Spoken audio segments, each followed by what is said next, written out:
planted some along the fire break, and one under the pine canopy, and another under the Terranova,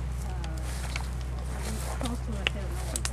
And so somebody recap the results. So the adult survival is the greatest along, I think, the fire break or something. I don't actually remember. And then, but it's a contradictory signals from the adult plant survival versus the seedling recruitment. So the seedling recruitment, I think, is the best near like some Terranova. The most seedlings are, I think, in there. Yeah. In there. A lot of seedlings germinated along the road, but they didn't survive. Exactly. So the adults, that makes perfect sense. The adult survival is the highest along the fire break. And so afterwards they reproduce, they send out the seeds, and the seeds disperse, germinated, but the seedling survival is the lowest along the fire break. So I think the Fairchild Garden only carry out this one-time reintroduction, right? So the most adults already died by now. Yeah, there's maybe 3 or 4 left, which, you know, we didn't know how long-lived this plant was. This coral hoary pea is the common name of it. We had no idea if it lived 20 years or 2, but I think we're finding out it's like a 2 to 10 year lifespan, and it starts putting out fruit when they're about a year old. So basically what this reintroduction has achieved is almost like, well, I was just talking to the person who is responsible for this reintroduction, and her description is that as the transplants are vehicles to get the seeds out. So they were able to do that by, you know, transplant the adult plants, and so then the seeds will disperse after that, and then natural selection kick in. So the ones that was, you know, distributed along the fire breaks, apparently that is not the ideal habitat. So the adult plant die within a couple years, you know, and so the small population that are along the fire break just disappear. But the one that inside the forest, the pine trees, near the pine trees and near the Terranova palms, those, you know, the adult plant also die, most of them, only a few still survive, but the seedlings was able to survive. And that is what we're talking about, what's called sustainability. So you don't want to come back, transplant over and over again.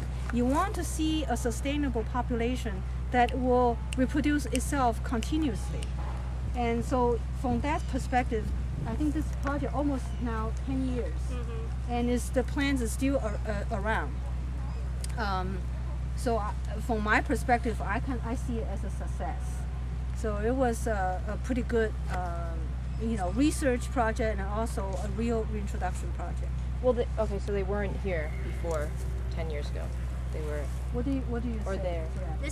This plant was an interesting case where it was extirpated from all of its natural populations, but it persisted in a lawn at the USDA at Chapman Field, which is right over here. Right there. I see. And there was maybe 20 plants, and they kind of begrudgingly allowed us to flag off the area, and they stopped mowing it for a year, and we collected a bunch of seeds and propagated them from that. Because the plant was so rare, we wanted to find a place to put it where it could be protected, and it just, you know, it's not realistic to keep it in the nursery forever. We wanted a wild place to put it. Well, you don't want to, you know, put it in the nursery for a long time anyway. Right. You know, so right. So this site become a natural select. I mean, it's the best site available. That is, for number one, very close to the last population, the natural population, and number two is protected, right? And it is pine rockland. So. And they planted, or we planted 141 individuals, and now at last count there's 161 out here. So most of the originals are dead, but the population is growing bigger. And that something Hong said reminded me too, that this is almost 10 years, and it's almost unheard of to have outplanting, rear plant reintroduction research where there's monitoring for 10 years or more. And we're kind of at Fairchild in a unique position to do that. There's just so much, other agencies, there's a lot of turnover, or there's just not all the elements you need to be able to do a reintroduction. We have, Fairchild did one before my time in 1995 at the Deering Estate. We put in almost 200 crenulate lead plants in the Deering Estate, and that's my boss is compiling a database of rare plant reintroductions, and I think this is the oldest one in the whole database, which is hundreds of plant reintroductions. And that one's been very successful. There's, I think, 7 different population clusters of this lead plant at the Deering Estate, and this is a long-lived plant, so the adult survivorship is really high. It's like 80%, but they're also making seedlings. So it's kind of fun to be involved in this cutting-edge sort of research. Great. Well, we know about that staff turnover rate influence on monitoring, transplants in our own preserve, where the student, manager turnover rate is so high. So it's a problem I think everywhere. The current manager didn't even know there was plants was accepted from the Fairchild Garden a couple years back. Yeah. So there you go. From our perspective, it's like, we just gave you all these rare plants, don't you know? But the person that we gave them to and isn't then there Ryan is anymore. like, what? I don't know that. So yeah. Anyway, any questions?